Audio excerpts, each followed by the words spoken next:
And now we're going to learn about online advertising. Somehow they're linked in my mind. Please welcome Todd Sawicki. Thank you. That's a hell of a thing to follow, isn't it? Though appropriate given the billions of online ads and how many of them are dating. There's a long history of online advertising. It doesn't just begin yesterday or even 10 years ago. It goes back a lot further, which is why I threw a dart at Ben Franklin. Why do we care about online advertising? It's a really freaking big business. Just in the US alone, we're looking at $28 billion.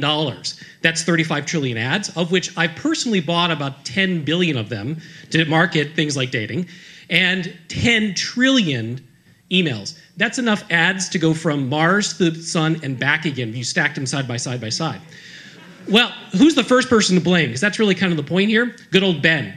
Ben created the first advertising section in a newspaper, which begat an advertising agency in the mid-1800s, which begat radio ads in the 1920s and TV ads in 1940, which begat the 70s. Now we're in the 70s, and the 70s gave us bad fashion as well as the first marketing email.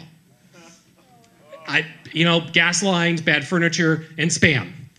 The guy you want to blame is this guy, Gary Thurix. He was a marketing manager at DEC. He begat, in 1994, 2 immigration attorneys, which if you go and Google this, it's called the green card scam. They sent out the first automated email system, which spammed Usenet groups all over the world, which begat, the same year, the godfather of O'Reilly. Tim O'Reilly is the godfather of online advertising. He petitioned the US government to allow advertising online, so blame him. Now, he didn't really create the banner ad. That's a guy by the name of Andrew Anker, who I know and who now is a part of the management team of 6 Apart, a blogging network, interestingly enough.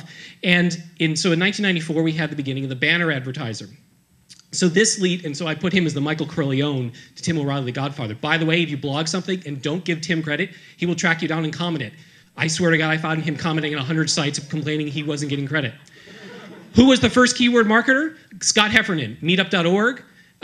MoveOn.org. Scott basically was at Sony. He called AOL. AOL sent him to a developer who was in control of AOL Music. And he said, hey, I want to buy an ad on AOL Music. And the guy said, send me a CD player. And then that leads to Yahoo. Now, Yahoo basically created the targeted ad and keywords. The first keyword ever sold was for golf, not sex, more importantly. And with a lot of middle-aged men, golf is more important than sex. But then this bad thing, the dot-bomb happened, and online advertising sucked wind for a couple of years in the early part of the decade. The way we bought ads changed very quickly. We used to buy them on a per eyeball basis, CPMs. Then we started doing it on a CPC basis, which is a cost per click basis. The problem with cost per clicks is when I'm buying and how many eyeballs see it versus how many people click on it, I don't care how many people see it, because the more people who see it, the more ads I get.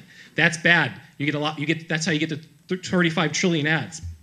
The guy who created cost per click, this mean, evil-looking guy called Bill Gross, creator of Idealab, started a website called GoTo.com, which became Overture, which licensed a little thing called keyword cost per click marketing to this guy named Larry and Sergey, who are now worth more money than I'll ever be worth. Now, what's interesting about what happened with Google and everything else, of course, is there's a lot of money involved, and what happens is we need lawyers. People started suing. The first lawsuit around keyword marketing was Playboy suing Netscape and Excite. Why they didn't sue Yahoo, I'm still not sure to this day. Then Geico sued Google and Overture. Playboy lost, and there were a few more lawsuits. Those are actual things that get argued before the Supreme Court ultimately. That ultimately led to, the CPC more importantly led to this thing called the pop-up ad. What's interesting is research the pop-up ad is no one takes credit for inventing this. I wonder why. All trails seem to lead to these 2 beady eyeballs. Gator. You can go, boo, it's okay. But the problem is it's all your damn fault because you wanted to steal music. If none of you had stolen music, Gator never would have gotten any machines. It's all your fault. Now, how did Gator work? What's the story of the pop-up? Well, first Gator came along and said, hey, New York Times is running an ad. What happens if I rip out their ad and put my own ad? New York Times didn't like that and sued the pants off Gator. So Gator came along and said, why don't I just cover their ad with this thing called a pop-up window? And that's how the pop-up got created effectively, is Gator software scanned the page and figured out how to show something on top of that.